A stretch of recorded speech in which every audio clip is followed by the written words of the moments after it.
हरे कृष्णा, राधे राधे। सोमवार का व्रत चंद्रदेव और भगवान भोलेनाथ की अर्चना हेतु किया जाता है। इस व्रत को श्रद्धा पूर्वक करने से मानसिक क्लेशों से छुटकारा मिलता है एवं सभी मनोकामनाएं पूर्ण होती हैं। यदि सावन के महीने में सोमवार का व्रत धारण किया जाए तो यह अधिक फलदायक सिद्ध होता है। वैसे यह व्रत चैत्र, सावन और कार्तिक मास में किया जाता है।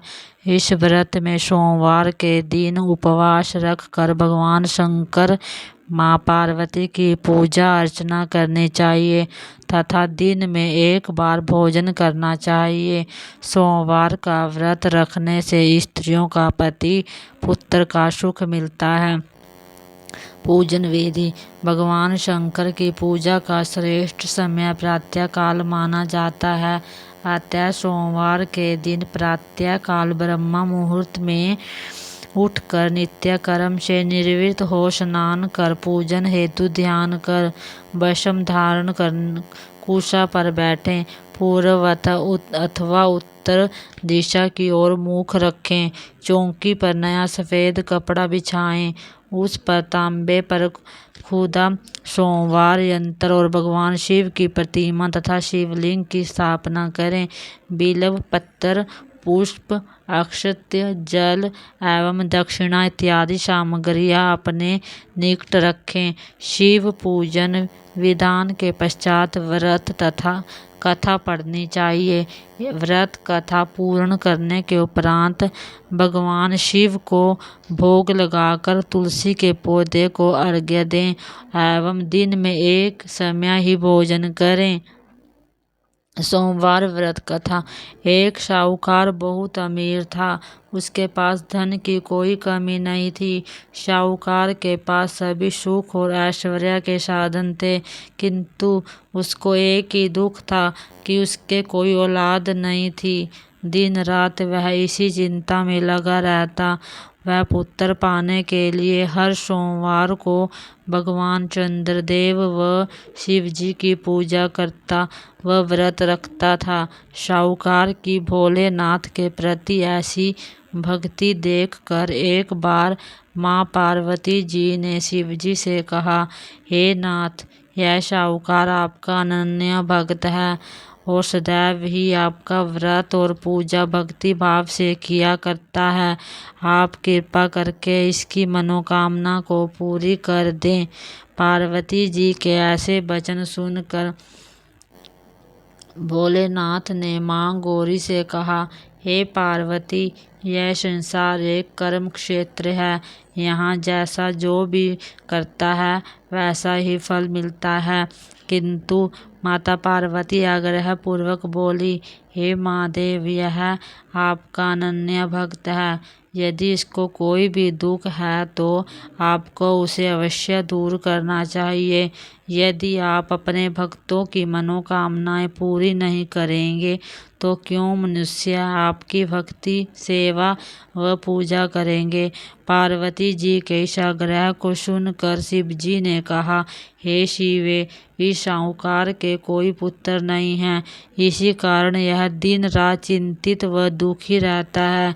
इसके भाग्य में संतान न होने पर भी मैं इसे पुत्र प्राप्ति के लिए वरदान देता हूँ, किंतु इसका पुत्र केवल 12 वर्ष तक ही जीवित रह सकता है। इसके बाद वह मर जाएगा। इससे अधिक मैं इस साहूकार के लिए कुछ नहीं कर सकता। यह सब बातें साहूकार सुन रहा था।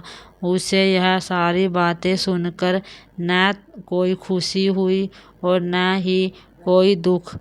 वह पूर्वतः शिव की पूजा व व्रत करता रहा।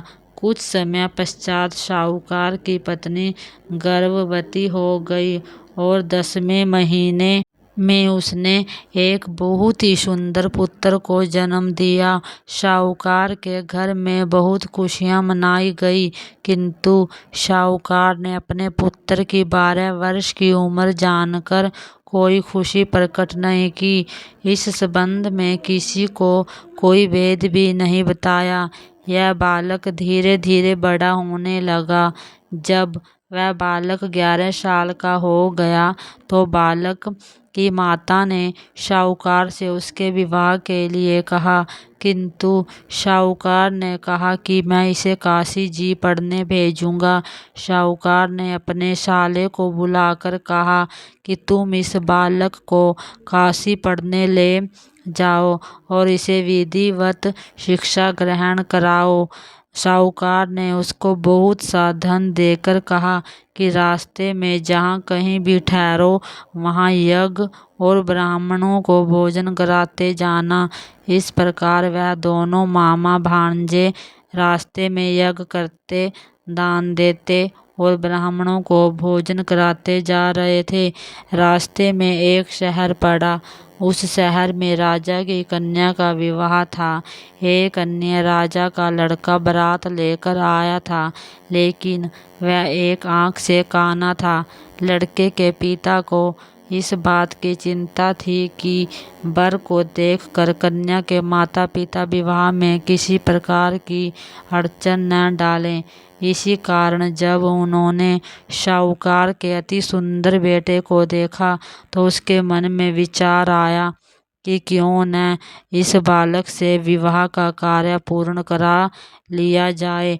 यह विचार कर उसने लड़के और उसके मामा से कहा कि यदि आप फेरे व कन्यादान का कार्य पूर्ण करा देंगे तो आपकी बड़ी कृपा होगी और हम आपको बहुत सारा धन देंगे। शाहूकार के लड़के और उसके मामा ने इस बात को स्वीकार कर लिया। विवाह का काम भली प्रकार से पूरा हो गया। जब वह लड़का जाने लगा तो उसने चुपके से राजकुमारी की चुनरी पर लिख दिया कि तेरा विवाह मेरे साथ हुआ है, लेकिन जिसके साथ तुम्हें भेजा जाएगा वह एक आंख से काना है। मैं काशी जी को जा रहा हूँ। राजकुमारी ने जब इस प्रकार लिखा पाया तो उसने राजकुमार के साथ जाने से इनकार कर दिया और कहा कि यह मेरा पति नहीं है। मेरा विवाह जिसके साथ हुआ है वह काशी जी गया है।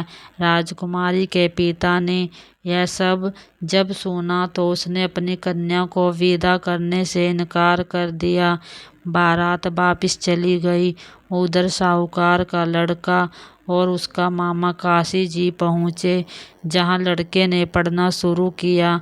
अपना अतिरिक्त समय मामा भांजा यज्ञ दान आदि में व्यतीत करने लगे। इस प्रकार कई महीने बीत गए। जब लड़का 12 साल का हुआ तो उस दिन लड़के के मामा ने यज्ञ का आयोजन कर रखा था।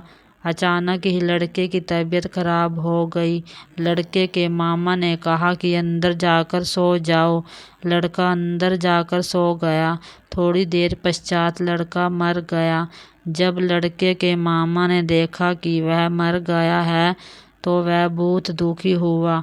उसने सोचा कि मैं पहले से यज्ञ पूरा कर लूं, तब कुछ सोचूंगा। लड़के के मामा ने यज्ञ पूरा किया, फिर रोना प्रारंभ कर दिया। वह बहुत जोर जोर से रो रहा था।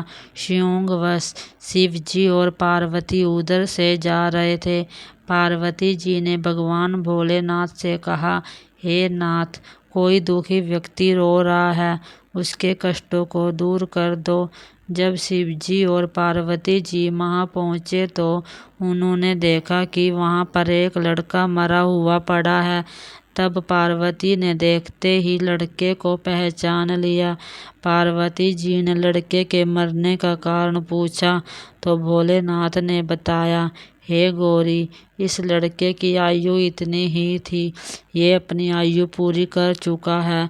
तब पार्वती जी ने कहा, महाराज, कृपा करके आप इस लड़के को जीवित कर दीजिए, नहीं तो इसके माता पिता इसके वियोग में तड़प तड़प कर अपनी जान दे देंगे।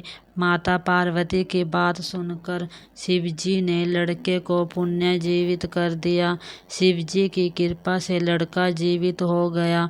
शिव शंकर व पार्वती जी शिव धाम चले गए। शिक्षा पूरी होने पर लड़का और उसका मामा पहले की तरह यज्ञ करते, ब्राह्मणों को भोजन तथा दक्षिणा देते हुए अपने घर की ओर चल दिए।